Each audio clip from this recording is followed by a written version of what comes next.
Movie का start होता है एक सफेद चूहे को दिखाते हुए जो कि किसी पजल में फंसा होता है और कोशिश कर रहा होता है कि वहां से कैसे निकला जाए।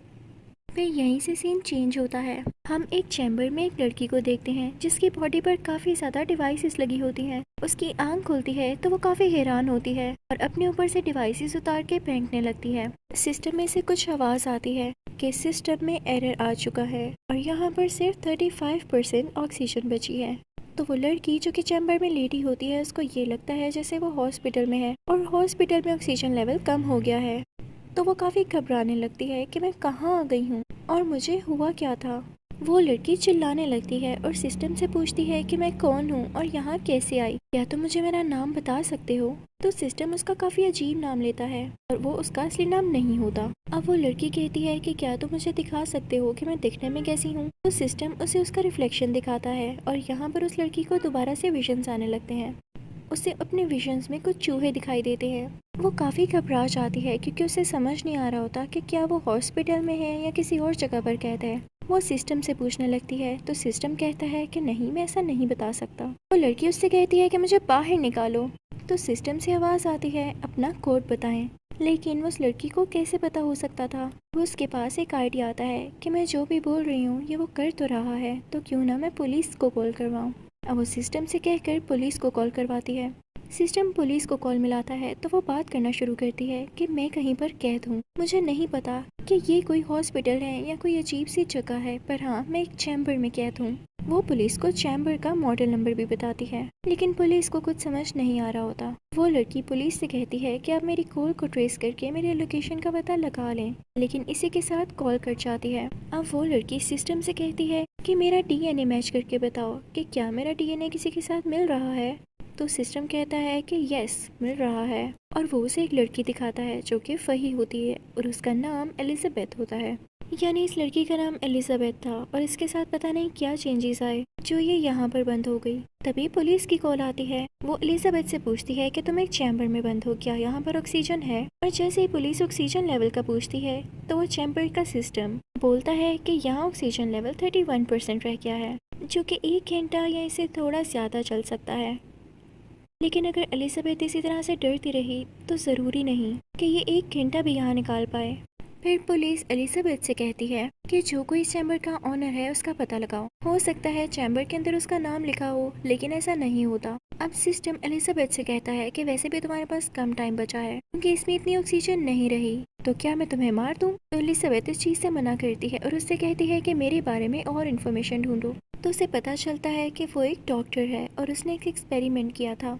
जिस चैम्बर में आज वो बंद है वो भी इसी का ही एक्सपेरिमेंट था और इसने खुद को ही बंद किया था, लेकिन इसे कोई कोड और कोई भी और चीज नहीं आती। तो एलिजाबेथ सिस्टम से कहती है कि मेरा सोशल मीडिया अकाउंट निकालो, जिसमें उसे एक पिक्चर मिलती है और उसके साथ उसका हस्बैंड खड़ा होता है। वो सिस्टम से कहती है कि मेरे हस्बैंड के नंबर पर कांटेक्ट करने की कोशिश करो। सिस्टम ऐसा ही करता है, लेकिन जैसे ही कॉल कनेक्ट होती है तो आगे से एक लेडी फोन उठाती है। एलिजाबेथ उस लेडी से कहती है कि मेरी बात मेरे हस्बैंड से करवाओ।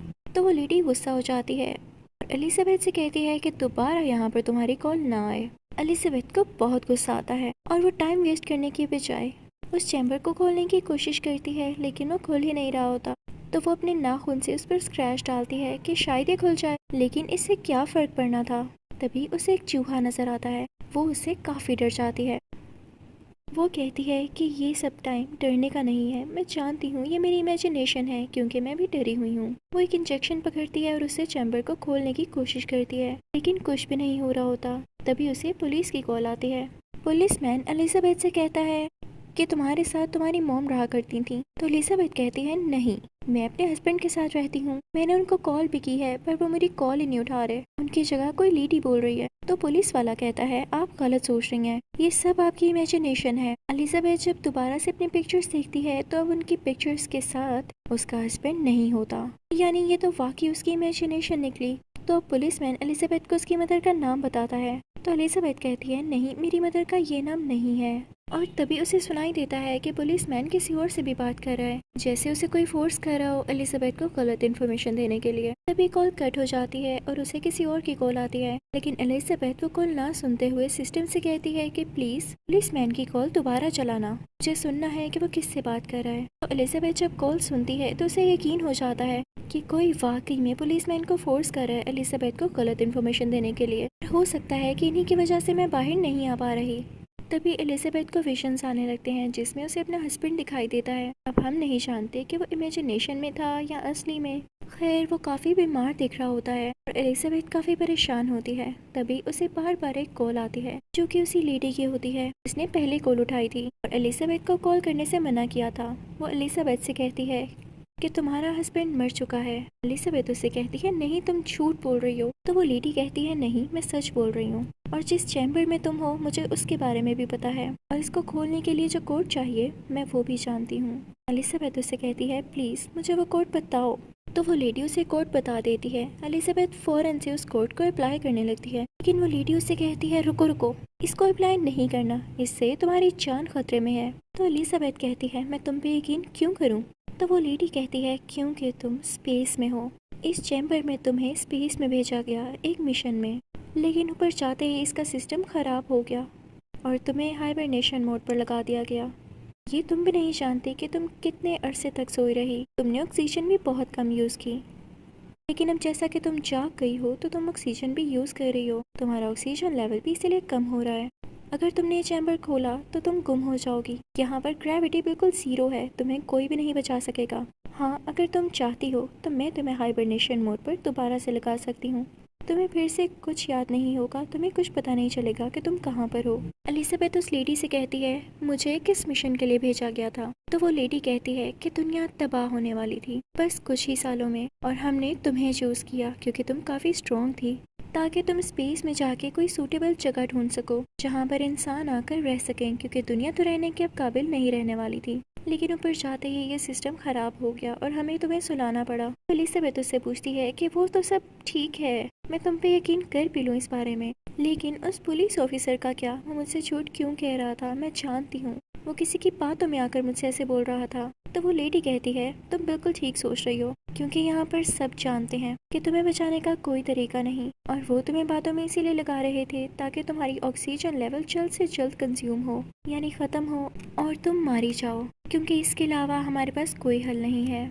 यहाँ पर एलिजाबेथ काफ़ी उदास हो जाती है। तो वो लेडी कहती है कि उदास नहीं हो, अगर तुम वाकई चाहती हो कि कोई मिरेकल हो जाए तो हाइबरनेशन मोड पर चली जाओ, वरना तुम्हारी ऑक्सीजन खत्म हो जाएगी तो तुम मारी ही जाओगी। तो इसलिए जैसे मैं कह रही हूँ वैसे कर लो। तो एलिजाबेथ कहती है ओके, मुझे बताओ कैसे जाते हैं हाइबरनेशन मोड में।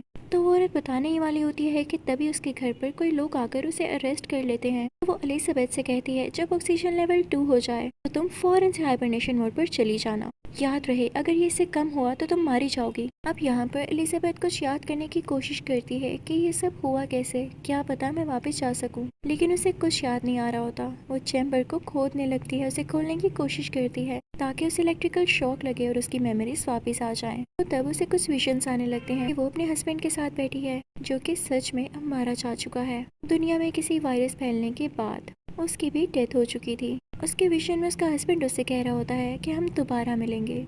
तब एलिजाबेथ कहती है कि मैं तो मर ही जाऊंगी, तो क्यों ना इससे पहले मैं अपनी मदर से बात कर लूं। और वो सिस्टम से कहती है कि प्लीज़ मेरी मामा को कॉल मिला दो, और वो अपनी मदर से जी भर के बातें करती है। उसके बाद वो सिस्टम से कहती है कि क्या मेरा ही एक चैम्बर है और मैं अकेली स्पेस में हूँ। तो सिस्टम कहता है नहीं, तुम्हारे अलावा 10,000 और चैम्बर्स हैं। तो एलिजाबेथ कहती है कि मुझे देख क्यों नहीं रहे। तो सिस्टम कहता है कि शीशे पर एक शील्ड है।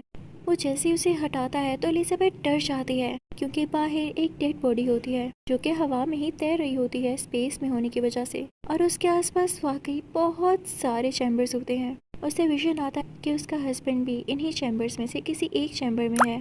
वो सिस्टम से कह के अपने हस्बैंड का भी चैम्बर देख लेती है और जैसे ही वो अपने हस्बैंड की शक्ल देखती है तो बहुत खुश होती है। उसमें जीने की होप पैदा होती है और एलिजाबेथ को दोबारा से एक विजन आने लगता है जो कि असल का था, यानी ये उसकी पास्ट की एक मेमोरी थी। कुछ चूहों पर एक्सपेरिमेंट्स किए जा रहे थे, उन्हें पजल में डालकर कि कौन सा चूहा ज्यादा इंटेलिजेंट है और जो कोई इस पजल यानी मेज को पार कर लेता उस चूहे के सारे जीन्स और उसकी खास मेमोरी दूसरे चूहे में डालकर देखा जाता कि क्या ये भी पजल को पार कर पाता है या नहीं। और जिस चूहे के साथ ऐसा किया जाता तो वो पहली बार में ही पजल यानी मेज को पार कर लेता। और ये सारे एक्सपेरिमेंट्स कर रही थी एलिजाबेथ, जो कि असली दुनिया में अब बूढ़ी हो चुकी थी। और जो लेडी एलिजाबेथ से बात कर रही थी वो एलिजाबेथ खुद ही थी, बूढ़ी एलिजाबेथ। और जो एलिजाबेथ चैम्बर में यानी स्पेस में थी वो एलिजाबेथ की सिर्फ एक क्लोन थी। और यहाँ पर भी सेम वही काम हुआ था जो कि चूहों के साथ किया गया, यानी एक चूहे की मेमोरी दूसरे चूहे में डाल दी गई। इसी तरह असली एलिजाबेथ की मेमोरी इसके क्लोन में डाल दी गई। और स्पेस में बाकी जितने भी लोग होते हैं वो भी क्लोन्स होते हैं। यहाँ पर एलिजाबेथ देखती है कि उसका ऑक्सीजन लेवल 3% रह गया है, तो उसे उस लेडी की बात याद आती है और वो सिस्टम से कहती है कि जल्दी से मुझे हाइबरनेशन मोड पर लगा दो। सिस्टम कहता है कि आपने अपने ऊपर से सारी डिवाइसेस हटा ली हैं और अब ये पॉसिबल नहीं है।